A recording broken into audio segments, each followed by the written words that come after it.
গেছে তোরে কোন কথা ঠিক কিনা অনুবীক্ষণ যন্ত্র দিয়ে বগুড়া জেলাত আওয়ামী লীগ আছে এটা খুঁজে পাওয়া যাচ্ছে না। মাঝে মধ্যে আমাদের থানার এক পুলিশ কয়, হুজুর আপনার খোঁজে যদি কোনো আওয়ামী লীগ থাকে বলবেন তো। দৈনিক আমাকে 14টা করে ধরা লেখা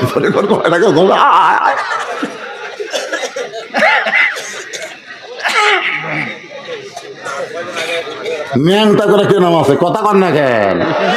তাহলে আমার সঙ্গে সকলে একটু বলেন,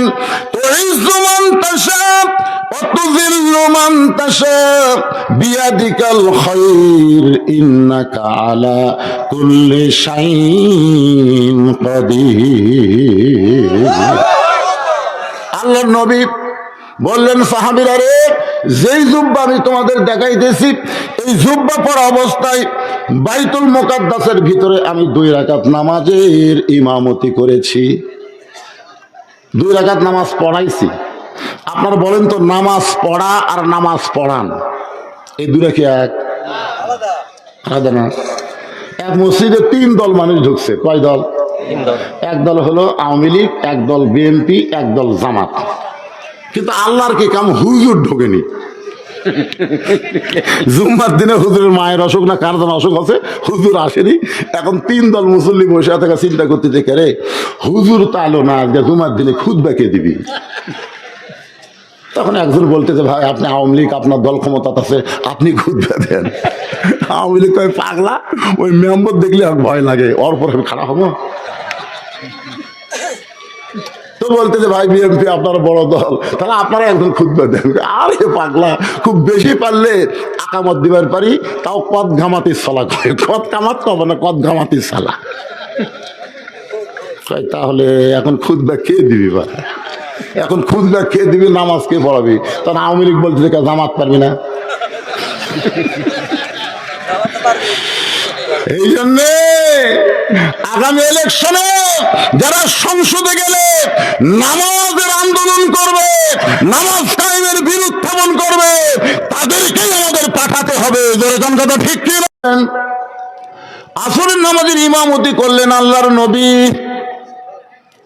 আসরের নামাজ পড়াইলেন আল্লাহর নবী। পড়ানোর পরে 2 ওয়াক্ত নামাজের সালাম ফিরে নবী সাহাবীর দিকে মুখ ঘুরাই। একটা হলো ফজর, একটা হলো আসর।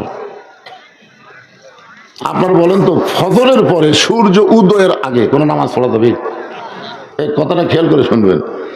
অনেকে দেখবেন আগে সুন্নত পায়নি, পরে নামাজ জামাতে আদায় করে সুন্নত নামাজ আদায় করতেছে। এটা পড়লে তো নামাজ তো হবেই না, ওর কবিরা গুনাহ হবে। এই জন্যে আপনি যদি আয়সা দেখেন জামাত শুরু হয়ে গেছে, কারণ ফজরের সুন্নতের গুরুত্ব এত বেশি। আল্লাহ রাসূল বললেন, আসমান জমিন বিক্রি করেও যদি আল্লাহ রাস্তায় কেউ দান করে দেয়, তার যা সওয়াব হবে তার চাইতে বেশি সওয়াব হবে ফজরের 2 রাকাত সুন্নত নামাজ পড়লে।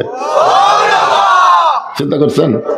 এই জন্য আপনি যদি মসজিদ যায় দেখেন যে জামাত শুরু হয়ে গেছে, তখন আমি বারান্দা ছোট ছোট সূরা দিয়ে ফজরের 2 রাকাত সুন্নত নামাজ আদায় করে তারপর আপনি জামাতে শামিল হবেন। আমার কথা কি বুঝতে পারলেন? আর যদি মনে করেন যে না আমি তো ফজরের সুন্নত পড়া জামাত পাবো না, এরকম যদি আপনার মনে হয়, তাহলে আপনি জামাতে শামিল হবেন। জামাতে শামিল হওয়ার পরে আপনি বসে থাকবেন ততক্ষণ পর্যন্ত যতক্ষণ সূর্য উদয় হয়ে সূর্যের আলো না ছাড়বে। যখন সূর্য আলো ছাড়বে তখন আপনি 2 রাকাত সুন্নত আদায় করবেন।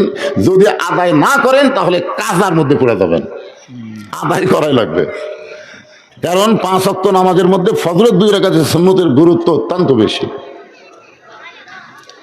ফজরের সালাম ফিরানোর পরে কোনো নামাজ নাই, আসরের নামাজের পরে কোনো নামাজ, যতক্ষণ সূর্য অস্ত না যাবে কোনো নামাজ পড়া যাবে। একটু ফতুয়াগুলো একটু মনোযোগ দিয়ে শোনেন, যাবে না। এখন আপনাদের কাছে আমার প্রশ্ন হলো, জোহরের পরে সুন্নত নফল আছে না নাই? মাগরিবের পরে সুন্নত নফল আছে না নাই? এশার পরে সুন্নত নফল বেতের আছে না নাই? কিন্তু আসরের পরে আর ফজরের পরে নাই কেন? দাঁতের মরদ বলে কোন চিন্তা না করে কথা জানি না।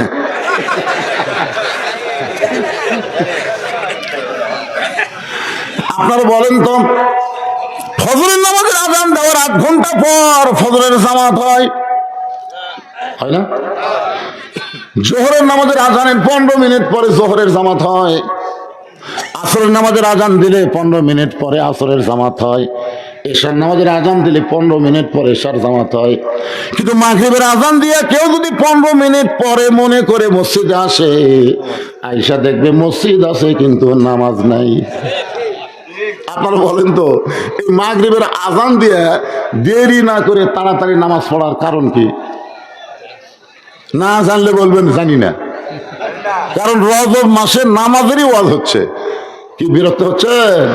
কারণ যার নামাজ নেই তার কিচ্ছুই নেই। এক কথা, লা সালাতা লা ঈমানা, যার নামাজ নাই তার ঈমানই নাই, ওই আর কিসের মুসলমান? লা সালাতা লা দীনা, যার নামাজ নাই তার কোনো ধর্মই নাই। বাইনাল আবদি ওয়াল কুফরি তারকুস সালাত, বান্দার কাফেরের মধ্যে পৃথক করার জিনিসটার নামই হলো নামাজ। যে নামাজ পড়বে তাই আল্লাহর বান্দা, আর যাই নামাজ পড়বি নাই হলো ডাহা কাফের। মান তারাকা সালাত মুতাম্মিদান ফাকাত কাফারা, ইচ্ছা করে একটা ওয়াক্ত নামাজ যদি কেউ বাদ দেয় সে আল্লাহর সঙ্গে কুফরি করলো। এখন সেই রজব মাসে নামাজের ওয়াজ শোনার দরকার আছে না নাই? আসর নামাজের সালাম ফিরাই নবী দাঁড়িয়ে গেলেন। আবু বকর বললেন, ইয়া রাসূলুল্লাহ, আজকে জীবনের সবচাইতে গুরুত্বপূর্ণ আলোচনা করবেন। হুজুর আপনি মেম্বরে বসে আলোচনা করেন। মেম্বর বোঝেন তো? আল্লাহ রাসূল বলেন, আবু বকর, এত গুরুত্বপূর্ণ আলোচনা আমি করব, সে আলোচনা বসে করা যাবে না। কারণ আমি শুধু আলোচনা করব না, আজকের আলোচনাটা আমি তোমাদেরকে দেখাবার চাই। লিল্লাহি তাকবীর। আমরা বাংলাদেশে যত বক্তা ওয়াজ করতেছি, আপনারা বলেন তো, আমরা কোরআন শরীফ থেকে ওয়াজ আপনাকে শুনেছি, ওয়াজকে আমরা দেখাবার পারতেছি? দেখাবার পারতেছি না, খালি শুনেছি। আপনার খালি সামনেওয়ালা শুনে যাচ্ছেন, বকাওয়ালা বকা যাচ্ছে। ফজরের নামাজ শুনে যায় মুসল্লি কম। যদি আজকে ওয়াজের পরে ফজরের মুসল্লি বেশি হয়, তাহলে অনেকে বলবে, রে বদরশীদের ওয়াজ দেখা যাচ্ছে রে, গতকাল হচ্ছে 3 জন, আজকে হচ্ছে 17 জন বারে। কিন্তু যদি দেখা যায় গতকাল হচ্ছে 15 জন, আজকে একজনও নাই, খালি মুয়াজ্জিন। মানে ওয়াজ শুনে যায় ঘুমাচ্ছে, কিসের নামাজ? আল্লাহর বান্দার একটু মনোযোগ দিবেন। আল্লাহর নবী বললেন, আজকে শুধু আমি ওয়াজ শোনাবো না, আজকে আমি তোমাদের ওয়াজটা দেখাবার চাই। এই বলে নবী মেহরাবের মধ্যে পুরাপুরি ঢুকে গেলেন। মসজিদের সামনে ইমাম যেখানে নামাজ পড়ায় ওই জায়গার নাম হলো মেহরাব। জোরে কোন জায়গার নাম কি? আপনারা বলেন তো, মেহরাব বানানোর অর্থ কি? কি কারণে মেহরাব তৈরি করা হয়? মেহরাব ইমামের নামাজ পড়ার জন্য মেহরাব। মেহরাব সম্পর্কে একটা আয়াত আছে। আল্লাহ কোরআনে বললেন, ইয়া আইয়ুহান নাবিয়্যু হারজিল মুমিনিনা আলাল কিতাল। ওগো নবীজি, শুধু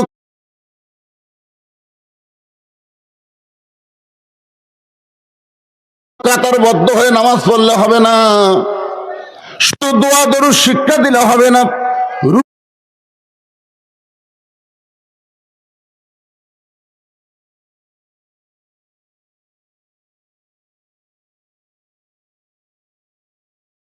সেজদা কেমনে করে এটার শিক্ষা দিলে শুধু হবে না। যারা আপনার পিছনে জামাতবদ্ধ ভাবে নামাজ পড়তেছে তাদেরকে আপনি আর্মি হিসাবে, সৈন্য হিসাবে গড়ে তোলেন। কারণ যে কোনো সময় মক্কার কাফেরের মদিনা আক্রমণ করতে পারে। আর মক্কার কাফের যদি মদিনা আক্রমণ করে, আপনি দোয়া দিয়া দরুদ দিয়া মদিনা রক্ষা করতে পারবেন না। মদিনা রক্ষা করতে গেলে তাদের বিরুদ্ধে অস্ত্র ধরা লাগবে। এই অস্ত্র রাখার জায়গা হলো মেহরাব। সুবহানাল্লাহ। আর আমাদের বাংলাদেশের মেহরাবের মধ্যে কি আছে? আহলে হাদিস মসজিদের মধ্যে তাও একটা লাঠি দেখা যায়। আহলে হাদিস এরকম মসজিদের মধ্যে একটা লাঠি আছে, সেই ভোমা লাঠি একটা, সেই রকম মোটা লাঠি। আমি একজনকে বললাম, কে রে ভাই লাঠি কেন? হুজুর আপনার আলেম মানুষ জানেন না, আমাদের ইমাম জুমার দিনে এই লাঠি হাতত নিয়ে খুতবা দেয়। আমি বললাম, আর কোনো সময় লাই না? কেন না, হুজুর খালি জুম্মার দিনে যতক্ষণ খুতবা দিবি ততক্ষণ লাঠি নেওয়া সুন্নত। আমি বললাম, না, কোন সুন্নত কোনো সময়ের জন্য না, সুন্নত হচ্ছে সব সময়ের জন্য। ধরে কোন কথা ঠিক না? তা আমাকে বলতেছে সবসময় সুন্নত, আপনি একটা যুক্তি দেন। আমি বললাম তাহলে শোনো, আমার ড্রাইভার আমাকে গাড়ির থেকে নামা দিয়েছে রাত 2টার সময়, যে হুজুর আপনি বাসার যান আর আমি গ্যারেজে নিয়ে যাচ্ছি। গাড়ি ড্রাইভার যখন গ্যারেজে নিয়ে যাচ্ছে, এমন সময় আমি গেট খুলে কেবল বাসার দিকে যাচ্ছি, আমার গেটের কাছে একটা আমের গাছ আছে, ওই আমের গাছের তলে 4টা কুত্তে ঘুম পাড়তেছিল। কিন্তু আমাকে দেখে ওর কিন্তু কি বিগাড় উঠলো বুঝলেন, 4 কুত্তা খাম খাম করে আমাকে ধরলো। আমি দোয়া ইউনুস পড়ি, কুত্তা লড়ে না। আমি আয়াতুল কুরসি পড়বার চাই, কিন্তু কুত্তার খাম খাইতে আমি আয়াতুল কুরসি ভুলে গেছি, মানে আর্ধেক পড়ার পরে আর কি তার মনে নাই। আমি যখন একটা আয়াত আছে কোরআন কুত্তা খেদানোর আয়াত, এখন কিন্তু কুত্তা খুব বেশি হবে, হয় না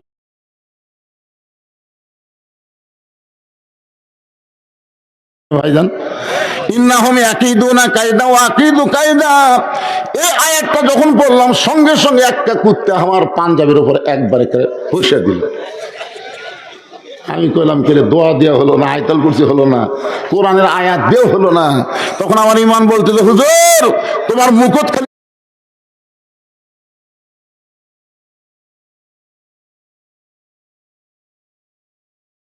দোয়া আছে, তোমার হাতত লাঠি নাই। লাঠি থাকলে দোয়া লাগে। এক কুত্তার পাশাত বাড়ি মারলে বাকি 3টা এমনি দৌড় মারবি, ধরে কোন কথা ঠিক কিনা? আজকে ভারতের ফাটাকৃষ্ট, ভারতের একটা মিঠুন চক্রবর্তী, একটা ফাটাকৃষ্ট নায়ক, সে আজ কয়েকদিন আগে বলেছে 3 দিকে ভারত, একদিকে বঙ্গোপসাগর, ভারত যদি ইচ্ছা করে 15 দিনের মধ্যে বাংলাদেশকে দখল করবে। এত বড় কথা একটা মালওয়ানের বাচ্চা কথা। বলেন তো, আমাদের সবার হাতে একটা করে যদি লাঠি থাকে, আর ভারতের তদন্তকারী দল যদি দেখে যে বাংলাদেশের মুসলমান লাঠি লিয়া ঘরে, ওর আর বাংলাদেশ দিতে তাকাবে? হ্যাঁ, 3 হাতে একটা লাঠি থাকবে আর পকেটে তো একটা খুর থাকবে, খুর। যদি ভুল করে ভারতের হিন্দুরা ঢোকে, আমরা লাঠি দিয়ে পাড়া ফেলা দেবো, কিন্তু গোড়া কাটা হবে না, বুঝলেন? আগা কাটিয়া খালি পোলটা দিবেন, তারপরে সুন্নতে খাতনা হয়ে যাবি, কলমা পড়াবো। জোরে কোন কথা ঠিক না? আমার এই ওয়াজ ভারতে চলে গেছে, আমি যে ওয়াজ করছি এটা মিডিয়ার মাধ্যমে ভারতে চলে গেছে। ভারত আমার কিছু ভক্ত মুসলমান আছে, তারা আমাকে মোবাইল করে বলতেছে, হুজুর আপনার ওয়াজ সেই সাটা সাটতেছে ভারত, লাঠি দিয়ে পাড়া ফেলে খুন দিয়ে কাটে দিবেন, গোড়া না কাটা আগা কাটবেন।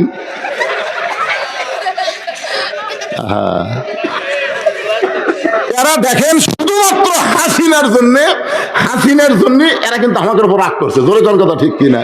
এরা রাগ করিস কেন? তোরকে মাল তোরকে আমরা দিয়ে দিছি, কারণ মোদিরও বউ নাই, শেখ হাসিনারও স্বামী নাই, 2জন করে খাক, বুড়া বুড়ি লাড়িয়ে খাক। জোরে কোন কথা ঠিক কিনা? এরা তার করে খাবার পারবে না, এরা লাড়িয়ে খাবার লাগবে। জোরে কোন ঠিক কিনা?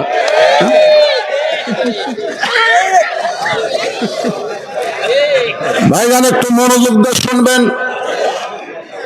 আল্লাহর নবী মেহরাবের মধ্যে ঢুকলেন, মেহরাবের ভিতর থেকে নবী একটা থলিয়া বের করলেন।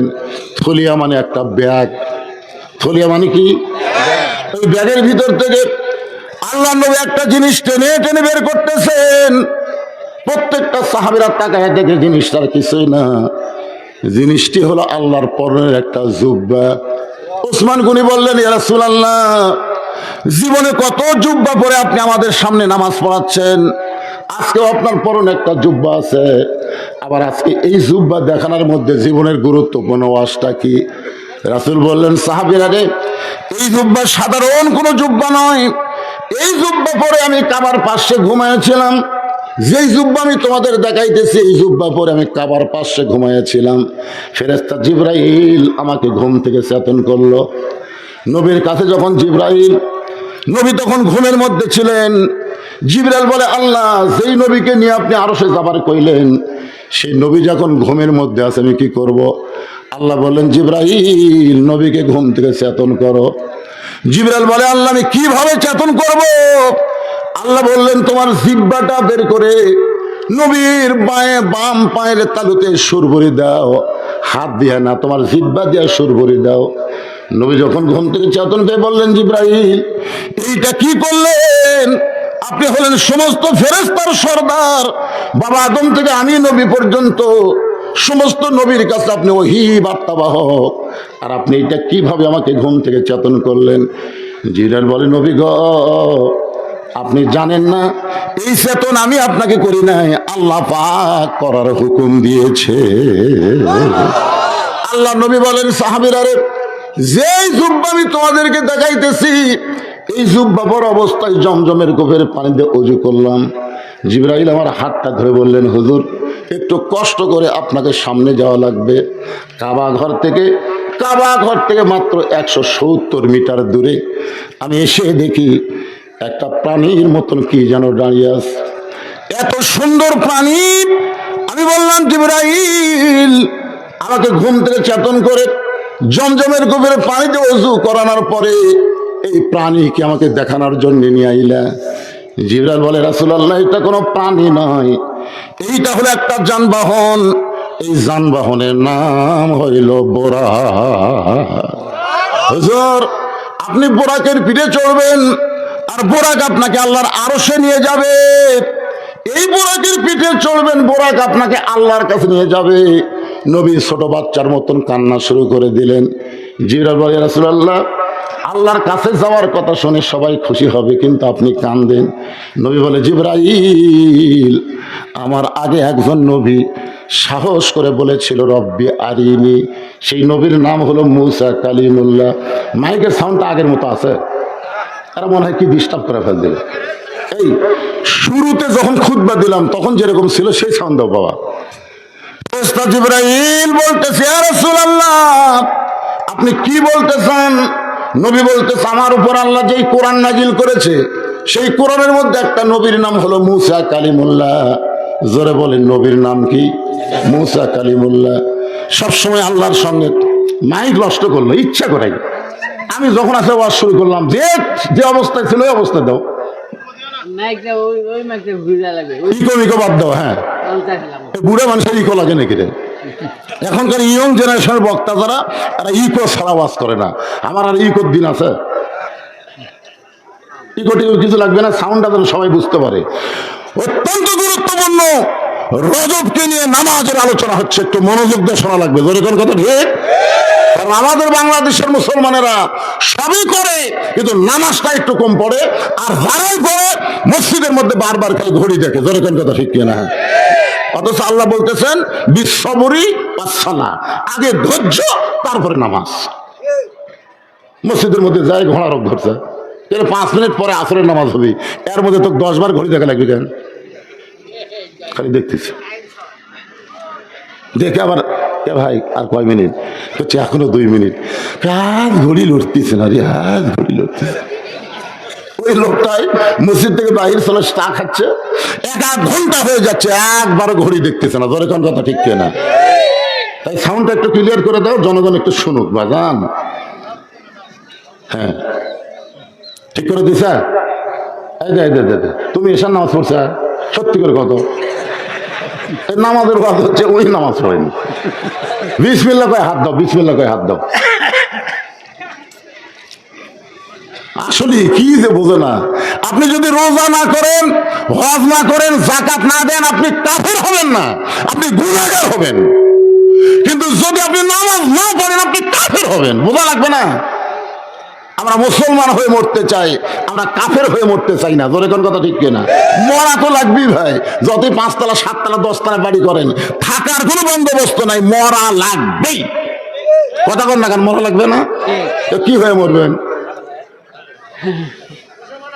হ্যাঁ, আল্লাহ কোরআনে বলেছেন, ইয়া আইয়ুহাল্লাযীনা আমানুত্তাকুল্লাহা হাক্কা তুকাতিহি ওয়া লা তামুতুন্না ইল্লা ওয়া আনতুম মুসলিমুন।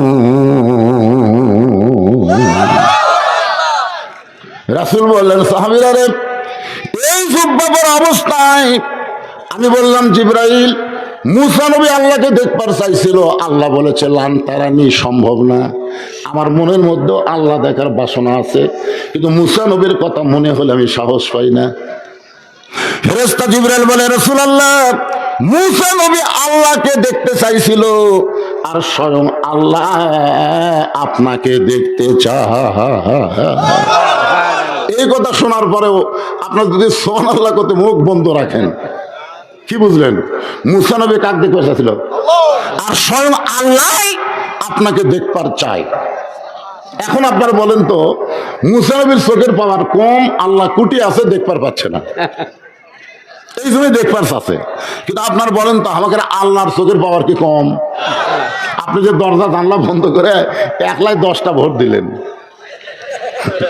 দরজা জানলা বন্ধ করে এই যে মোবাইলের আলো দেয়, বুঝলেন, মার্কা দেখা লাগবে তো, অজু এক মার্কাত মারলে হবি, মোবাইলের আলো দেখালে সমানে সিটটিচার মারতি, কেউ দেখেনি ভাই, কেউ দেখেনি ভাই। দুই কান্দে দুই ফেরেশতা বলে, আল্লাহ তাহলে আমরা দুইজন কি করতেছি, আপনি কি করতেছেন, এই যে কোনো কেউ দেখেনি, তার কান্দত কি লেখমো? কেরামান কাতিবিনা ইয়ালামুনা মা তাফআলুন, এই দুই ফেরেশতা লেখার জন্য নাই তো? তাহলে এই যে একলাই 10টা সিল দিল, তার কান্দত কি লেখমো আল্লাহ? তখন আল্লাহ বলতেছে বাম কান্দের ফেরেশতা, তুই লেখ জাউরে।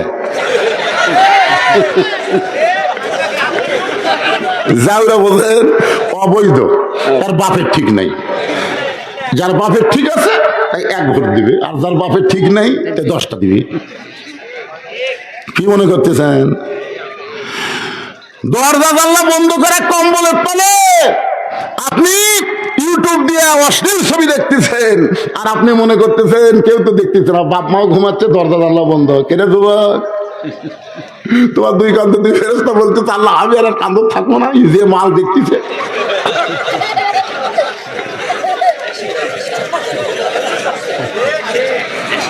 কিন্তু সেই দিন নামাজের টাইমের আন্দোলন বাংলাদেশে চালু হবে, সেই দিনকার ছেলেরা যদিও খারাপ কোনো ভিডিও চোখের সামনে পড়ে যায়, ইস্তেগফার বলে খারাপ ভিডিও ডিলিট করে দিয়ে প্রত্যেকটা বক্তাদের তাফসীর শুনবে। জোরে কোন কথা ঠিক কিনা?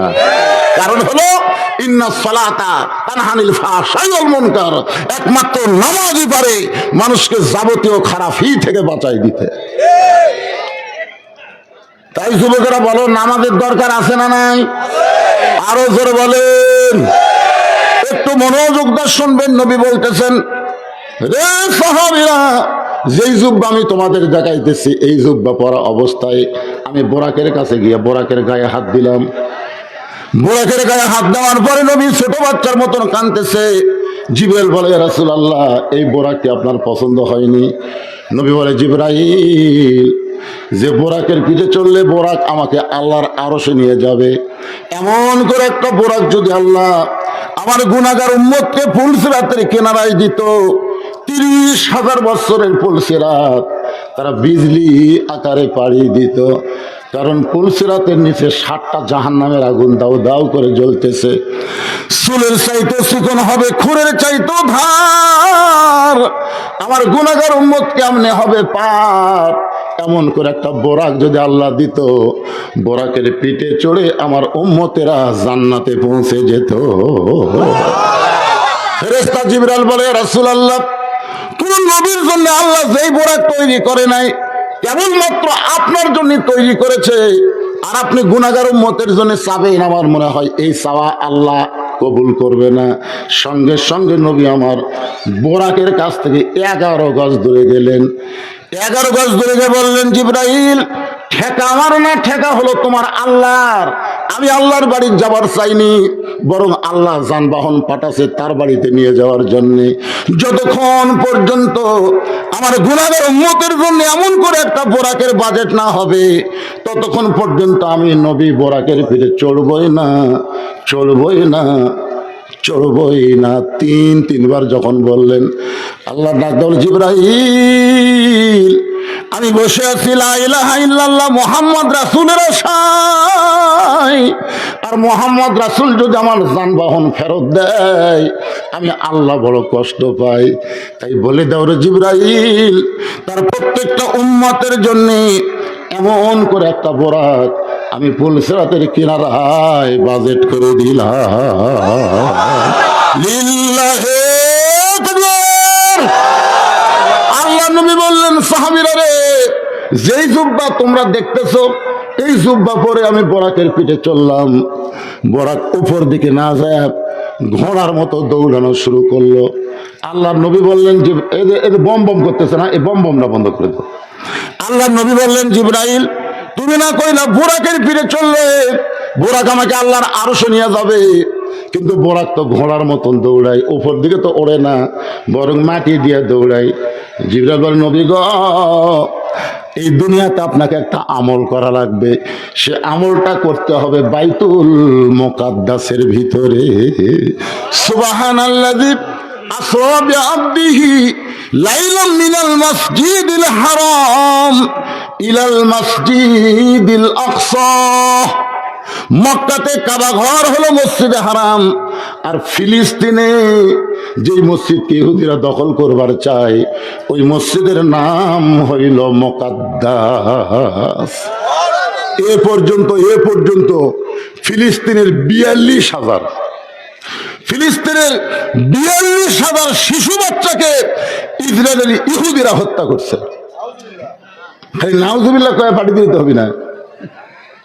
আপনারা জানেন বর্তমান গোটা পৃথিবী খুঁজে ইহুদির সংখ্যা সর্বসাকুল্যে 92 লাখ। গোটা পৃথিবী মিলে ইহুদি এখনো 1 কোটিও হয়নি, 92 লাখ। আর মুসলমানের সংখ্যা হলো 235 কোটি। 235 কোটি মুসলমান যদি ইসরায়েল পেশাব করে দেয়, ওরা পেশাব জোরে কথা কন না কেন? আর দেখেন 235 কোটি মুসলমানের ফিলিস্তিন মুসলমানকে ওরা পাখির মতন মারতেছে, আর আমরা খালি নাউজুবিল্লাহ কয়ে দায় পাড়ি দিচ্ছি। আপনারা হয়তো বলবেন, হুজুর আমাদের করার কিছু নাই। এই কথাক্ষণ করার কিছু আছে না নাই? কথাক্ষণ যখন বিএনপি কিছুই করবার পারলো না, জামাত ইসলাম কিছুই করবার পারলো না, বিএনপি আর জামাত বাংলাদেশে আছে কিনা বোঝাই যাচ্ছিল না। জয়কার কথা ঠিক কিনা? সেই সময় আমাদের ছাত্র জনতা কি করলো? বিএনপির অনেক নেতা কাছে, হুজুর যতই ওয়াজ করেন 42-এর আগে হাসিনা নামবি না। আমাকে জামাতেরাও কাছে, হুজুর যা কবেন একটু গোপনে গোপনে কন, হুজুর প্রকাশ্যে করে জেলত যাওয়ার দরকার নেই। হায় হায় হায়, সুবহানাল্লাহ। 5 তলায় উঠে 1.5 লাখ টাকার খাট, 12,000 টাকার কম্বল ওরে তামানে রাত 9টার সময় দিয়ে বলতেছে, আমার বাড়ি আমার ঘর আমাক নামাইকে, এ দেশ আমার বাপের, এ দেশ আমার। 42 সালের আগে হামাক নামাইকে। সবাই যখন হাল ছেড়ে দিছে, আল্লাহ কয় আমি ধরি না, ধরলে কিন্তু। রাত 3টার সময় একটা ভূমিকম্প, বিল্ডিং 2বার একটা কাঁপ দিছে, যাই কথা হামাক নামাইকে ওই এত ফোর্সে নামছে ভাই, কম্বলের মধ্যে লঙ্গি খুলে আছে, ওটাও পরার টাইম হয়নি। আল্লাহ কয়, ফেরেশতা কয়, আল্লাহ নামাইলা তাই বলে ন্যাংটা করে নামাইলা। আপনারা বলেন তো, হাসিনা যেভাবে ক্ষমতা ছাড়িয়েছে এটা ছাড়া কয়? একটা ওয়ার্ড মেম্বার পর্যন্ত পড়ে গেছে। তোর কোন কথা ঠিক কিনা? কোন যন্ত্র দিয়ে বগুড়া জেলাত আওয়ামী লীগ আছে এটা খুঁজে পাওয়া যাচ্ছে না। মাঝে মধ্যে আমাদের থানার এক পুলিশ কয়, হুজুর আপনার খোঁজে যদি কোনো আওয়ামী লীগ থাকে বলবেন তো, দৈনিক আমাকে 14টা করে ধরা লেখা ধরে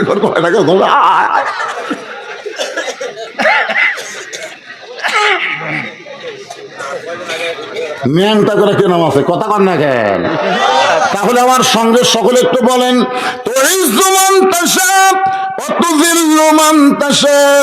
বিয়াদিকাল খায়র ইন্নাকা আলা কুল্লি শাইইন কাদির। আল্লাহর নবী বললেন, সাহাবীরা রে, যেই জুব্বা আমি তোমাদের দেখাইতেছি, এই জুব্বা পরা অবস্থায় বাইতুল মুকাদ্দাসের ভিতরে আমি 2 রাকাত নামাজের ইমামতি করেছি, 2 রাকাত নামাজ পড়াইছি। আপনারা বলেন তো, নামাজ পড়া আর নামাজ পড়ান এই দুটা কি এক? আলাদা না। এক মসজিদে 3 দল মানুষ ঢুকছে। কয় দল? 3 দল। এক দল হলো আওয়ামী লীগ, এক দল বিএনপি, এক দল জামাত। কিন্তু আল্লাহর কি কাম, হুজুর ঢোকেনি। জুম্মার দিনে হুজুরের মায়ের অসুখ না কার যেন অসুখ আছে, হুজুর আসেনি। এখন 3 দল মুসল্লি বসে থাকা চিন্তা করতে দেখে, রে হুজুর তো আলো না, আজকে জুম্মার দিনে খুতবা কে দিবি? তখন একজন বলতেছে, ভাই আপনি আওয়ামী লীগ, আপনার দল ক্ষমতা আছে, আপনি খুতবা দেন। আওয়ামী লীগ কয়, পাগলা, ওই মেম্বার দেখলে আর ভয় লাগে, ওর পরে খারাপ হবো। তো বলতে যে ভাই বিএনপি আপনার বড় দল, তাহলে আপনারা একজন খুতবা দেন। আরে পাগলা, খুব বেশি পারলে আকামত দিবার পারি, তাও কদ ঘামাতির সালা করে, কদ কামাত পাবো না, কদ ঘামাতির সালা। তাহলে এখন খুতবা কে দিবি? বা এখন খুতবা কে দিবি, নামাজ কে পড়াবি? তখন আওয়ামী লীগ বলছে যে জামাত পারবি না। এই জন্যে আগামী ইলেকশনে যারা সংসদে গেলে নামাজের আন্দোলন করবে, নামাজ কায়েমের বিরুদ্ধাপন করবে, তাদেরকেই আমাদের পাঠাতে হবে। যেরকম কথা ঠিক কি? আমার জীবনের চাইতে আপনার ঘুমের দাম অনেক বেশি। শাহ আক্কর মনে মনে ভাবতেছে এই জুব্বাটা মনে হয় নবী আমাকেই পরায় দিবে, আমাকেই পরায় দিবে। আবু বকরের পাশে একজন মাথা নিচু করে মনে মনে চিন্তা করেন এই জুব্বাটা নবী আমাকেই পরায় দিবে, কারণ আল্লাহ নবী বলেছেন আমার পরে কেউ যদি নবী হতো লাউ কানা ওমর।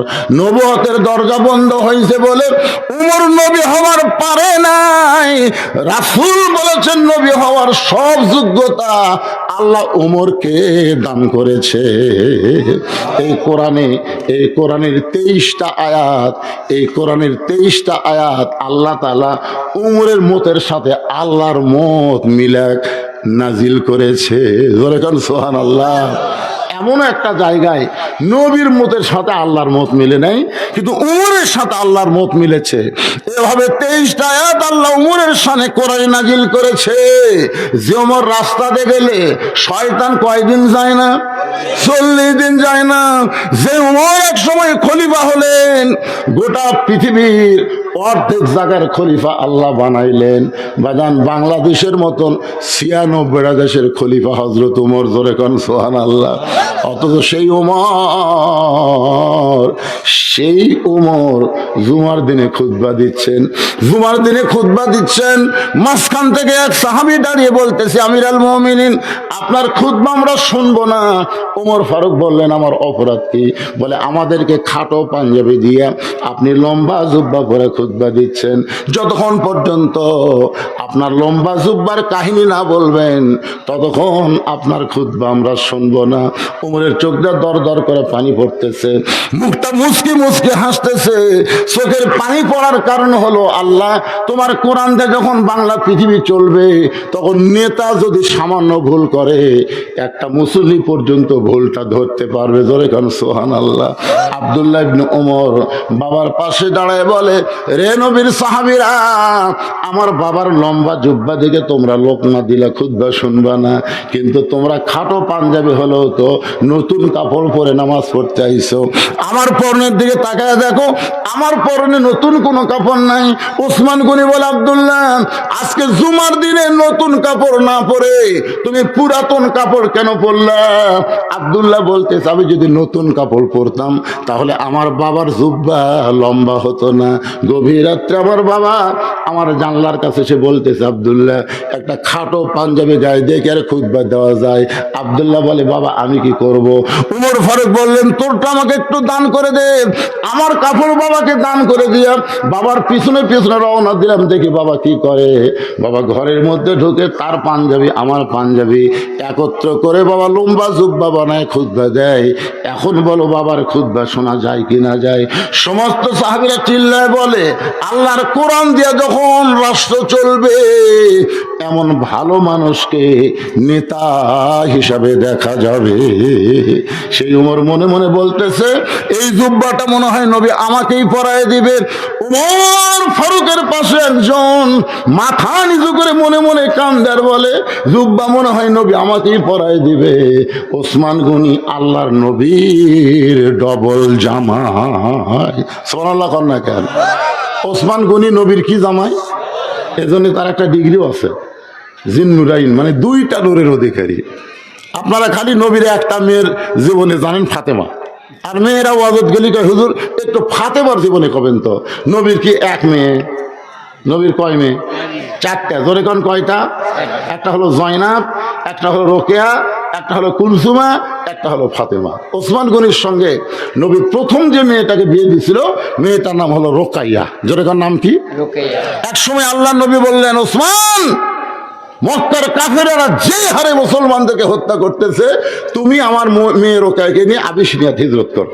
যখন নবী হিজরত করেনি তখন নবী বলল, ওসমান তুমি আমার মেয়েটাকে নিয়ে আবিসিনিয়াতে হিজরত করো। আল্লাহ রাসূল 2 রাকাত নামাজের ইমামতি করলেন। জিবরাইল বললেন, ইয়া রাসূলুল্লাহ, আপনি তো 2 রাকাত নামাজ পড়াইলেন, কিন্তু আপনার পেছনে যারা নামাজ পড়লো আপনি কি তাদের চিনেন? নবী বললেন, জিবরাইল, আমি তো কাউরে চিনি না। ফেরেশতা জিবরাইল বললেন, 1,24,000 নবী রাসূল আপনার পিছনে আজকে ইক্তেদা করলো, আপনি হয়ে গেলেন ইমামুল আম্বিয়া, ইমামুল মুরসালিন। রাসূল বলেন, সাহাবীরা রে, যেই জুব্বা তোমাদের দেখাইতেছি বাবা, এই জুব্বা পরে আমি ইমামুল আম্বিয়া, ইমামুল মুরসালিন ডিগ্রি পাইলাম। এই জুব্বা পরে আমি বোরাকে ফিরে চললাম। বোরাকার মাটি দিয়ে ঘোড়ার মতন না হেঁটে সাই সাই করে আসমানের দিকে উড়ে গেল। 7 আসমান পাড়ি দিয়ে সিদরাতুল মুনতাহায় বোরাককে পরিবর্তন করা হলো। আমার জন্য আল্লাহ তাআলা আর একটা যানবাহন পাঠালেন। সেই যানবাহনের নাম হলো রফ। রফ, জোরে বলেন নাম কি? রফ। রফের উপরে চড়ে আমি আল্লাহর আরশ পর্যন্ত পৌঁছে যাব। এমন সময় আল্লাহ বললেন, জিবরাইল, তুমি এখান থেকে ব্রেক করো, আর সামনে পা বাড়াবে না। একটা বরের সঙ্গে কোল দ্বারা, বরের সাথে কোল দ্বারা বোঝেন না? বর কিছুই বোঝে না তো, কোল দ্বারা সব বুঝে দেয়। দেখবেন বিয়ার দিনে খালি সমানে খাচ্ছে, বর যাত্রীরা খালি সমানে খাচ্ছে, খালি গোস্ত লিচ্চার খালি সমানে মারতেছে, বর খাবার সাথে কোল দ্বারা।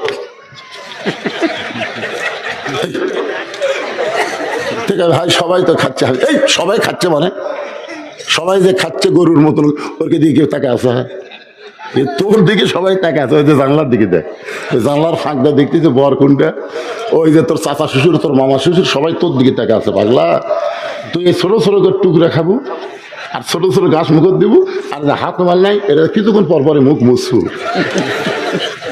ঠিক আছে, এরকম খালি পেট ভরবি কে ভাই? কলদারা বলতেছে আজকে কম খা, আজকে কম খা। পাগলা, তোর তো আগামীকাল থেকে খাওয়া শুরু, আর যারা বেশি করে খাচ্ছে এদিকে আজকেই মর খাওয়া, আগামীকাল থেকে সারা কেনার খাওয়া নাই। ধরে কোন কথা ঠিক? দুনিয়াতে কাফের বেঈমান হলো বর যাত্রী, আর মুসলমান হলো বরের জাত। জোরে কোন কথা ঠিক কি না? দুনিয়াতে মুসলমান খাওয়ার জন্য আসে নাই, মুসলমান পরীক্ষার জন্য এসেছে। জোরে কোন কথা ঠিক কি না? আল্লাহ কোরআনে বললেন, আল্লাযী খালাকাল মাউতা ওয়াল হায়াতা লিয়াবলুয়াকুম আইয়ুকুম আহসানু আমালান ওয়া হুয়াল আজিজুল গফুর। তো জিবরাইল কয়, হুজুর এটাই এটাই মানে নবী কয়, কে ভাই এটা কি? তো জিবরাইল কয়ে দেয়, মানে কোলদারার মতন। কিন্তু এমন এক জায়গাত গেছে, ওই জায়গায় যে আল্লাহ বলতেছে, জিবরাইল নট এলাও, কোলদার চলবে না। আপনার বলেন তো, কোলদারা যদি সব জায়গা থাকতে থাকতে পাত্রের সাথে বাসর ঘরে তো ঢুকবার চাই, তখন বর ঢুকবার দিবি, কথা কন না কেন? বর কি করবে? তো আল্লাহর নবীর কাছে এতক্ষণ পর্যন্ত জিবরাইল ছিল, কিন্তু এমন একটা এরিয়ার মধ্যে ঢুকেছে, আল্লাহ বলতেছে জিবরাইল চলবে না, এখান থেকে নবী আমার একলাই একলাই চলে আসবে। নবী যখন একা যাবার চাই, জিবরাইল বললেন, ইয়া রাসূলুল্লাহ, আর আপনাকে কিছুই বলবার পারবো না, তবে একটা কথা বলতেছি, 70,000 নূরের পর্দা পাড়ি দিবেন। ওই জমজমের কূপের পানি দিয়ে ওযু করার সময় আপনার পায়ে যে জুতা জোড়া আছে, যেখান থেকে আমি জিবরাইল যাবার পারলাম না, সেখান থেকে আপনি জুতা খুলে একটু আল্লাহর আরশের দিকে রওনা দেন। সঙ্গে সঙ্গে নবী আমার উপর হয়ে পায়ের জুতা যখন খুলবার চাই, আল্লাহ ডাকতে বলে, রে নবী, আমার দোস্ত শোনেন, ওই জিবরাইল আপনাকে চিনে না বলে পায়ের জুতা খুলতে কয়, কিন্তু আমি আল্লাহ বলতেছি, আমার আরশে আজিম দামি হতে পারে, কিন্তু আপনার জুতার চাইতে দামি নয়। আল্লাহ নবী 2 জনা প্রেম করেছেন গোপনা, মাঝখানে তো জিবরাইলের জায়গা ছিল না। জায়গা যদি থাকি তো আরশে আজিবে নিত জায়গা যদি থাকিত, আল্লাহর আরশে নিত, দরজার বাহিরে আল্লাহ ব্রেক করাতো না। সবাই বলেন আল্লাহ নবী দুইজনা প্রেম করেছেন গোপনা, মাঝখানে তো জিবরাইলের জায়গা ছিল না।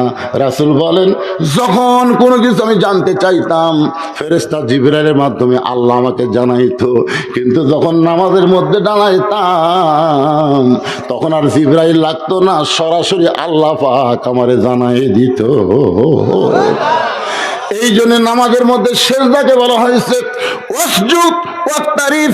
তুমি যখন সেজদার মধ্যে ঢুকে যাবে,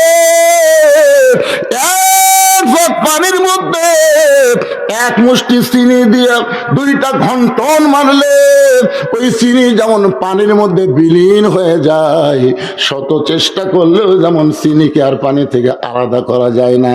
আল্লাহর কোনো বান্দা যখন নামাজের সেজদায় যাবে, ওই বান্দাটা আল্লাহর মহব্বতে নিজের অস্তিত্ব বিলীন করে দিবে। এক সময় দেখবেন আপনি ওই নামাজি গোটা দুনিয়া ছাড়তে পারবে, কিন্তু একটা ওয়াক্ত নামাজ সে কোনোদিন ছাড়তে পারবে না। এরকম নামাজে আসে না নাই? কথা বলেন আসে না নাই? আল্লাহ রাসূল বললেন সাহাবীরা রে, যে জুব্বা আমি তোমাদের দেখাইতেছি বাবা, এই জুব্বা পরে 70,000 নূরের পর্দা পাড়ি দিয়া আল্লাহর আরশে পৌঁছে গেলাম। আল্লাহর সঙ্গে আমার মেরাজ হলো, আল্লাহ পাক আমাকে 5 ওয়াক্ত নামাজ দিল। এই জুব্বা পরে আমি জান্নাতের মধ্যে ঢুকলাম, এই জুব্বা পরে আমি জাহান্নামের মধ্যে ঢুকলাম, এই জুব্বা পরে বাইতুল মামুরের ভিতরে আমি ফেরেশতাদের ইমামতি করলাম, রাতারাতি আবার দুনিয়াতে ফেরত আসলাম। আসার পরে এই জুব্বাটা আর কোনোদিন আমি নবী গায়ে দেই নাই, এই জুব্বাটা যত্ন করে এই ব্যাগের মধ্যে তুলে রাখছি বাজান। আজকে তোমাদেরকে দেখানোর কারণ হলো আমি নবী আর বেশি দিন দুনিয়াতে থাকবো না, আমি নবীকে আল্লাহর বেশি দিন দুনিয়াতে রাখবে না, আমি চলে যাব, তবে এত দামি জুব্বা নিয়ে আমি যাব না। আমি এই জুব্বাটা তোমাদের মাঝখানে কাউরে না কাউরে আমি পরায়া দিব। এই জুব্বাটা আমি তোমাদের মাঝখানে কাউরে না কাউরে আমি জুব্বাটা নিজের হাতে পরায় দিব বলে আজকে থলিয়ার মধ্যে জুব্বাখানা নিয়ে আইছি। নবী কিন্তু কারোর নাম বলে নাই, শুধু বলেছেন তোমাদের মধ্যে কাউরে না কাউরে জুব্বাখানা পরায় দিব। নবীর কাছে যেই সাহাবী বসে আছে তার নাম হলো আবু বকর সিদ্দিক। মনে মনে চিন্তা করে এই জুব্বাটা নবী আমাকেই পরায়া দিবেন, এই জুব্বাটা নবী আমাকেই পরায়া দিবেন, কারণ আল্লাহ নবী বলেছেন আল্লাহর পরে এই দুনিয়াতে কেউ যদি আমার দোস্ত থাকে সে দোস্তের নাম হলো আবু বকর সিদ্দিক। সাহাবীরা বললেন ইয়া রাসূলুল্লাহ, আল্লাহর পরে আবু বকরকে আপনি কেমনে দোস্ত বানালেন? নবী বললেন তাহলে তোমরা শোনো, তোমরা তো তখন এত সাহাবী ছিল না। গভীর রাত্রে আমি নবী আবু বকরের দরজায় আস্তে করে একটা ঠোকা দিলাম, কারণ ডাক দিলে কাফেররা শুনতে পাবে, এই জন্য আস্তে করে ঠোকা দিলাম। সঙ্গে সঙ্গে দরজা খুলে গেল। নবী বলে আবু বকর, এই গভীর রাতে দরজায় ঠোকা দিলাম আর তুমি দরজা খুলে দিলে, আবু বকর তুমি কি ঘুম পারো না? আবু বকর বলে রাসূলুল্লাহ, কয়েক মাস আগে আপনি বলেছিলেন একদিন গভীর রাতে মক্কা ছেড়ে মদিনায় হিজরত করা লাগবে, আমাকে সঙ্গে করে আপনি মদিনায় যাবেন।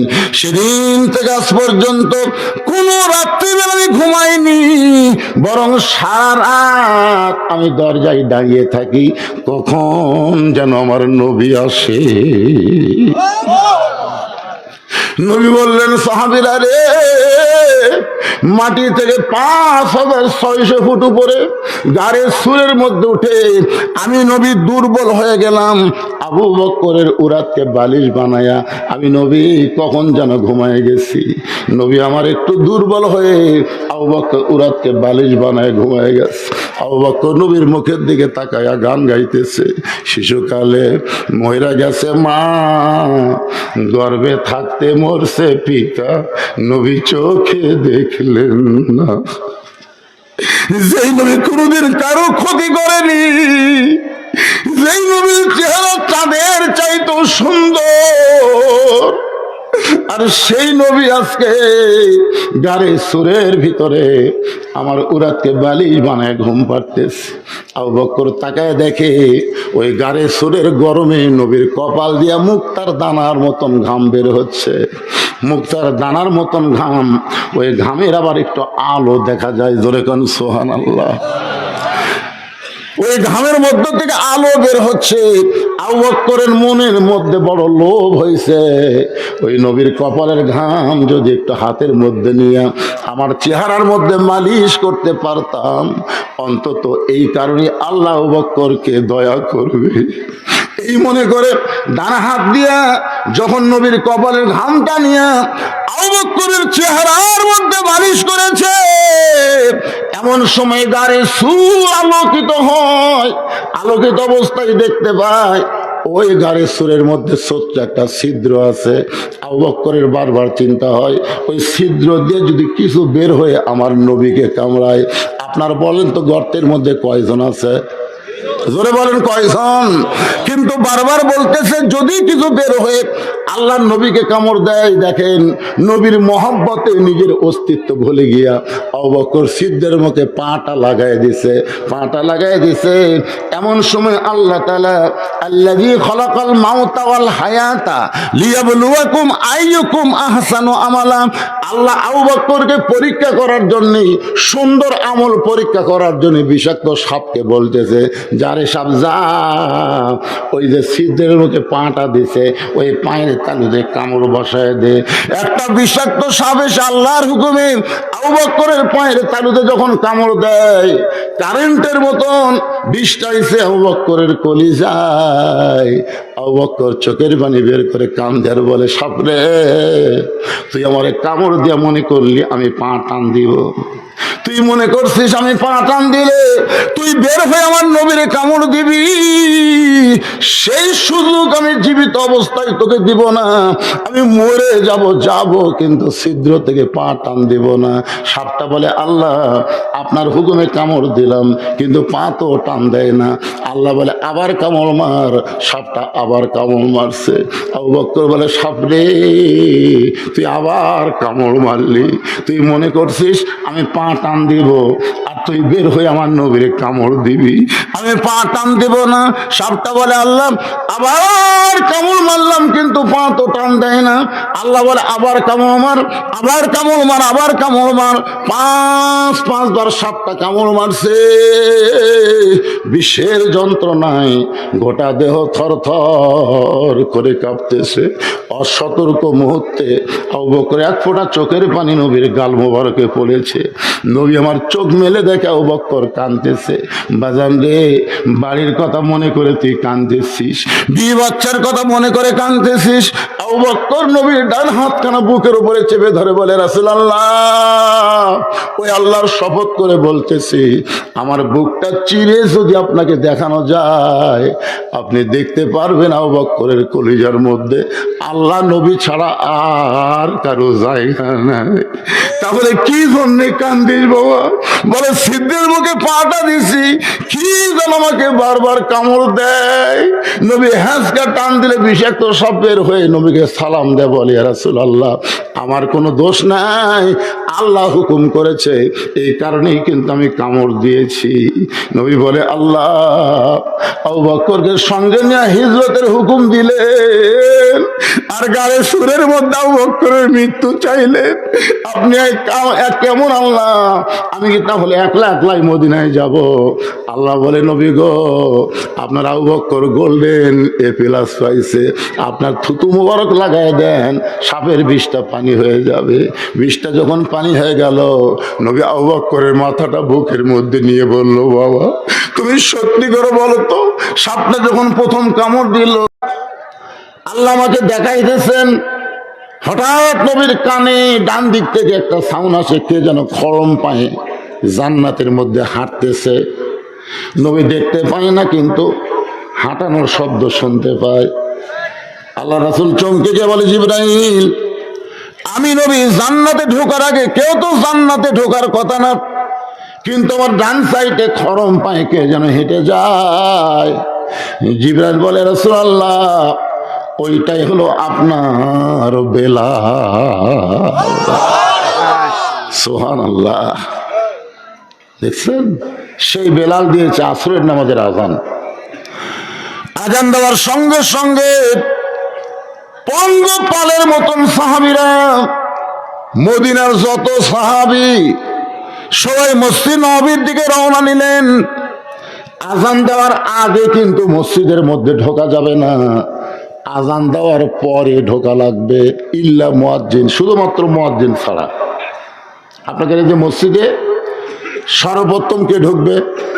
মুয়াজ্জিন। কি জন্য ঢুকবে? আজান দেওয়ার জন্য ঢুকবে। মুয়াজ্জিন ছাড়া কেউ যদি আজানের আগে মসজিদে ঢোকে, সে মসজিদে নামাজ পড়লে সওয়াব পাবে, কিন্তু মসজিদে ঢোকার কোনো সওয়াব পাবে না। মসজিদে ঢোকার সওয়াব নিবার গেলে আজান দেওয়ার পরে ঢোকা লাগবে। রাসূলের হাদিসের ব্যাখ্যায় বলা হয়েছে, আজান দেওয়ার প্রথম 3 মিনিটের মধ্যে যারা মসজিদে ঢুকবে, আল্লাহ তাদের আমল নামায় একটা উট কুরবানির সওয়াব দিবে। কয় মিনিট? এই 3 মিনিটের মধ্যে যদি 10 জন ঢোকে, 20 জন ঢোকে, সবাই একটা করে উট কুরবানির সওয়াব পাবে। আজান দেওয়ার 5 মিনিটের মধ্যে যারা মসজিদে ঢুকবে, আল্লাহ রাস্তায় একটা গরু কুরবানির সওয়াব পাবে। আজান দেওয়ার 10 মিনিটের মধ্যে যারা মসজিদে ঢুকবে, আল্লাহ রাস্তায় একটা ছাগল কুরবানির সওয়াব পাবে। যখন মুয়াজ্জিন আকামত দিবে, এমন সময় কেউ যদি মসজিদের মধ্যে ঢোকে, তাকেও আল্লাহ সওয়াব দিবে, তবে কুরবানির সওয়াব দিবে না, একটা ডিম অথবা মুরগি দান করার সওয়াব দিবে। তবে আজান দেওয়ার আগে যদি কেউ ঢোকে, এই সওয়াব থেকে সে বঞ্চিত হয়ে যাবে। এখন আপনারা বলেন তো, আগে ঢুকবেন না পরে ঢুকবেন? হ্যাঁ, মুয়াজ্জিনের আগে যান, ঢোকেন না। যে যত আগে মসজিদে ঢুকবে দেখবেন তার মধ্যে দুনিয়াবি গল্প তত বেশি শুরু হবে। আমার এলাকায় এখন গল্প শুরু হয়েছে, মসজিদের মধ্যে যায়, এত আলু লাগালু যে লাভ হবি করে। ভারত মনে করছিল যে আমরা আলু পেঁয়াজ চিনি বন্ধ করে দিয়ে বাংলাদেশের মুসলমান মানুষদেরকে না খেয়ে মারবো। আল্লাহ কয়, তোদের চিনিও লাগবে না, পেঁয়াজও লাগবে না, আলু লাগবে না। ওয়া মিন দাব্বাতিন ফিল আরদি ইল্লা আলাল্লাহি রিজকুহা। বাংলার মুসলমানের রিজকের ব্যবস্থা আমার আল্লাহ করবে। জোরে কোন কথা ঠিক কি না? এখন ভারত কান দিচ্ছে, ভারত কান দিচ্ছে, মোদির বিরুদ্ধে আন্দোলন শুরু করে দিচ্ছে। আপনারা কি মনে করছেন ভারতও তার চিকিৎসা করবার যাচ্ছে না? বাংলাদেশের মানুষের আর অসুখও হচ্ছে না। আগে কথায় কথায় বলতো, মাদ্রাজে যাবো, মাদ্রাজে যাবো, বেঙ্গালুর যাবো। কে বেঙ্গালুর? তুই আল্লাহ বসে আছে তো। আল্লাহ কোরআন শরীফকে লক্ষ্য করে বলেছেন, অনুনাজ্জিলু মিনাল কুরআনি মা হুয়া শিফাউ রাহমাতুল লিল মুমিনিন। এই কোরআনকে নাজিল করা হয়েছে মুমিনদের যাবতীয় রোগের ঔষধ হিসাবে। সুবহানাল্লাহ। আপনারা বলেন তো, কোরআনে ওষুধ আছে না নাই? ভারতের যাবে কোরআন আপনার কাছেই তো ওষুধ হয়ে আছে। কোন কোন সূরা দিয়ে আমল করলে আপনার রোগ ব্যাধি আরাম ভালো হবে, আজকে রজবের মাসে আপনাদেরকে আমি ফাঁকে ফাঁকে বলার চেষ্টা করবো ইনশাআল্লাহ। এই বেটা উঠলি কেন? তোর এত তারিফ করছে, তো কোটা চলবে না।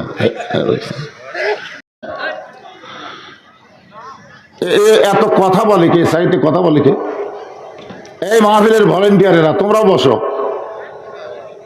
সব এক সেট পাঞ্জাবি গাওয়ার দিছে, দেখে ভালোই লাগতেছে মাশাআল্লাহ। এত শীতের রাত্রে আবার পাঞ্জাবিকে দেখানোর জন্য ওপর জ্যাকেট গাওয়ার দেয়নি। জ্যাকেট গাওয়ার দিলে তো পাঞ্জাবি দেখা যাবে না এই শীতের মধ্যে। ভিতরে গেঞ্জি আছে হুজুর। তোমরাও বসো বাবা, শীত লাগবে রে, বসো। যৌবন বয়স তো, কিছু মনে করতেছে না। আমরা বুড়ারা এত কিছু গাওয়ার দিছি, তাও ঠান্ডা লাগতেছে। হ্যাঁ, বসো বাবা, তোমরাও বসো, এক সাইডে তোমরা বসো, সবাই বসো। নামাজ ছাড়া কোনো কাম নাই রে পাগলারা। এই নামাজ দেওয়ার জন্য আল্লাহ নবীকে তার কাছে নিয়ে গেছে। তুই এমুয়া ইবাদত না, হজ বলেন, যাকাত বলেন, রোজা বলেন, সব ইবাদত আল্লাহ নবীকে দুনিয়াতে দিছে। আর এই নামাজটা আল্লাহ নবীকে দুনিয়াতে দেয়নি, তার কাছে নিয়ে গেছে। তাহলে অবশ্যই এর মধ্যে হেকমত আছে, আছে না নাই? এই জন্য নামাজ নিয়ে কথা হবে রজব চাঁদ। আসরের নামাজের আজান দিলেন হযরত বেলাল ইবনে রেবাব। দুনিয়ার কোন মুয়াজ্জিন যখন আজান দেয়, ওই আজান মানুষের কান পর্যন্ত ঠিক মতো যায় না। আর হযরত বেলাল যখন আজান দেয়, ওই আজান আল্লাহর আরশ পর্যন্ত পৌঁছে যায়। কি মুয়াজ্জিন! আমার এলাকার এক মুয়াজ্জিন আমাকে বলতেছে, হুজুর আমি যখন এই ফজরের নামাজে আজান দিই, কুত থেকে যে কুত্তে দৌড়ে আসে, দৌড়ে এসে এদের মসজিদের জানলার কাছে সব 3-4টা খাড়া হয়ে উ করে হুজুর।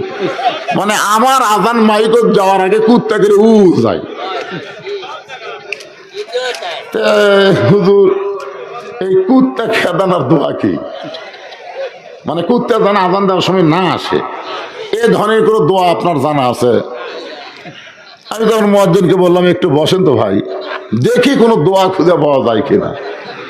তো মুয়াজ্জিন সাহেব যখন বসে গেল, তখন আমি বললাম, আপনি সত্যি করে বলেন তো আপনার ছেলে মেয়ে কয়টা? তো মুয়াজ্জিন বলতে, শুধু 3 ছেলে 1 মেয়ে। মেয়ে বিয়ে দিছে, জামাইয়ের বাড়িতে গেছে, আর 3 ছেলে এখন আমার বাড়িতে আছে। তাই বললাম, আপনার 3 ছেলে কি নামাজ পড়ে? তো মুয়াজ্জিন কয়, না হুজুর, এত নামাজ পড়ে না। তো আল্লাহ কোরআনে বলেছে, কু আনফুসাকুম ওয়া আহলিকুম নার, জাহান্নামের আগুন থেকে বাঁচতে গেলে তুমি শুধু একলা আজান দিলে হবে না, একলা বাঁচলে হবে না, তোমার আহাল পরিবার নিয়ে বাঁচা লাগবে। তো মসজিদে আজান দেওয়ার আগে তুমি তোমার ওই 3 আইডিয়ার কাছে আজান দাও। আইডিয়া যে বেটারা ঘুম পাড়ে নামাজ পড়ে না, এরা কি বেটা না? আইডিয়া আগে তুমি 3 ছেলের কাছে আজান দিয়ে তারপরে মসজিদে আসো, দেখি তো কুত্তে আজান দেয় কিনা। বিশ্বাস করেন, ওই আমার কথা মতো 3 ছেলে ডাক দিয়ে থুয়ে তারপরে মসজিদে এসে আজান দিছে, আর কুত্তা উ করে না। আল্লাহ কোরআনে বলেন, ওয়ামান আহসানু কওলাম মিম্মান দা ইলাল্লাহ ওয়া আমিলা সালিহান ওয়া ক্বালা ইন্নানি মিনাল মুসলিমিন। সবাই বলা লাগবে। কোরআনের তেলাওয়াত শুনলে ঈমান বাড়ে না কমে? তো ঈমান বাড়ার লক্ষণ কি? চুপ থাকা। হাসিনার সময় আল্লাহু আকবার সবাই বলতে ভয় পাইছে, জয় বাংলা, ওটা বলতে কোনো ভয় নাই, কিন্তু তাকবীর দিলি আওয়ামী লীগ কি শুরু করল রে? আওয়ামী লীগ তাকবীরকে সবচাইতে বেশি ভয় করছে। তাকবীরের ভয় কে করে? শয়তান করে। আর যাদের মধ্যে শয়তান থাকে তারা করে। যেরকম কথা ঠিক কিনা? আপনাদের মধ্যে কি শয়তান আছে? তাহলে কোরআনের তেলাওয়াত শোনার সাথে সাথেই ওয়াইজা তুলিয়াত আলাইহিম আয়াতুহু জাদাতুহুম ঈমানান, আল্লাহ বলেছেন কোরআনের আয়াত তেলাওয়াত শুনলে ঈমান বেড়ে যায়। কাদের? যারা মুসলমান। ইন্নামাল মুমিনুনা আল্লাযিনা, যারা মুমিন তাদের ঈমান বেড়ে যায়। আর ঈমান বাড়ার লক্ষণ হলো তাকবীর দিয়া শয়তানকে তাড়ানো। আমার কাছে শয়তান, আমার ভিতরে শয়তান, সব শয়তান দৌড় মারবে তাকবীর দিলে। রাজি আছেন সবাই? লিল্লাহি তাকবীর।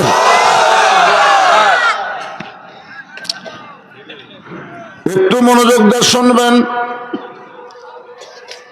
আসরের নামাজের আযান দিলেন হযরত বেলাল ইবনে রেবাব।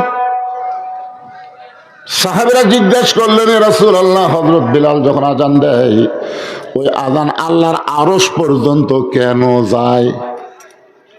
আল্লাহ নবী বললেন, সাহাবীরা রে, যখন আমি কলেমার দাওয়াত দেওয়া শুরু করলাম, ওই সময় কলেমা গ্রহণ করে সবচাইতে বেশি যাকে নির্যাতন করা হয়েছে তার নাম হলো হযরত বেলাল। শুধুমাত্র কলেমা থেকে তাকে বের করার জন্যে সারাদিন তাকে মারছে, কালো মানুষটাকে মারতে মারতে রক্তের লাল লাল করে দিয়েছে। এরপরও বেলাল আল্লাহ আল্লাহ জিকির বাদ দেয়নি। সারাদিন মারার পরে সারা রাত বুকে পাথর চাপা দিয়ে রাখছে। এরপরও বেলাল আল্লাহ আল্লাহ লা ইলাহা ইল্লাল্লাহ জিকির বাদ দেয় নাই। সকালবেলা বেলালের কাছে গিয়া জিকির যখন চলতেছে, ওই সময় জিবা টেনে বের করে জিবার মধ্যে ওরা পেরেক মারছে। পেরেক মারার পরেও হযরত বেলাল আল্লাহর জিকির বাদ দেয় নাই। হযরত আবু বকর বেলালকে মুক্ত করে যখন নবীর কাছে নিয়ে যায়, আল্লাহর নবী দেখেন বেলালের জিহ্বার মধ্যে পেরেক মারার কারণে বেলালের জিহ্বাটা এত মোটা হয়ে গেছে, অর্ধেক জিহ্বা ঝুলে গেছে, মুখের মধ্যে আর ঢোকে না। এই দৃশ্য দেখার পরে নবী আমার বেলালের জিহ্বার মধ্যে থেকে পেরেক গুলো বের করে আল্লাহ নবীর পবিত্র জিহ্বা বেলালের জিহ্বার সঙ্গে লাগায়া দেয়। নবীর দু চোখ দিয়ে দর দর করে পানি পড়তেছে। এত কষ্টের পরেও আল্লাহ বেলালের ঈমানকে কিভাবে মজবুত করে রাখছে। সঙ্গে সঙ্গে জিহ্বাটা পূর্বের আকৃতি নিয়ে মুখের মধ্যে যখন ঢুকে গেল, আল্লাহ রাসূল বলেন, বেলাল তুমি কি জানো, তোমাকে যখন কাফেরেরা নির্যাতন করতেছিল, ওই সময় আল্লাহ তাআলা আমার উপর একটা আয়াত নাজিল করেছে। সেই আয়াতটা কেবলমাত্র তোমাকেই লক্ষ্য করে আল্লাহ নাজিল করেছে। সে আয়াতটা হলো, ইন্নাল্লাযীনা ক্বালু রাব্বুনাল্লাহু সুম্মা ইসতাকামু তাতানাজ্জালু আলাইহিমুল মালাইকা আল্লা তাখাফু ওয়া লা তাহজানু ওয়া আবশিরু বিল জান্নাতিল্লাতী কুনতুম তুআদুন। বেলাল, আল্লাহ তাআলা ঘোষণা করেছে, তুমি যেইভাবে ঈমানের পরীক্ষা দিয়েছো, তুমি দুনিয়া থেকে বিদায় নেওয়ার সঙ্গে সঙ্গে আল্লাহ তোমার জন্য 8টা জান্নাতের দরজা খুলে দিবে। যে কোনো দরজা দিয়া তুমি ইচ্ছা মতো জান্নাতে প্রবেশ করবে। এরপরেও হযরত বেলাল কাঁদতেছে। আল্লাহর নবী বলে, বেলাল এত বড় খুশ খবরই দিলাম, তারপরেও কান্দো কেন? বলে, ইয়া রাসূলুল্লাহ, মরার পরে আল্লাহ জান্নাত দিবে, কিন্তু এই দুনিয়াতে আল্লাহ কি বেলাল রে কিছুই দিবে না? রাসূল বলে, বেলাল তুমি কি চাও? বেলাল বলতেছে, আমার আল্লাহ মহান, আমার আল্লাহ বড়, সে আল্লাহর বড়ত্ব আল্লাহু আকবার তাকবীর দিয়া আমি বেলাল দুনিয়াতে পুরস্কার চাই। আল্লাহর নবী বললেন, বেলাল বর্তমানে মক্কায় যেই পরিবেশ চলতেছে, এই পরিবেশে তুমি আল্লাহু আকবার জোরে বলতে পারবা না। তবে যেদিন পরিবেশ হবে, তোমাকে সর্বপ্রথম আহ্বানকারীর ঘোষণাকারী ঘোষণা করা হবে। সর্বপ্রথম এই পৃথিবীতে যিনি মুয়াজ্জিন, তার নাম হলো হযরত বেলাল। যেরকম সুবহানাল্লাহ। লাইলাতুল মেরাজে আল্লাহর নবী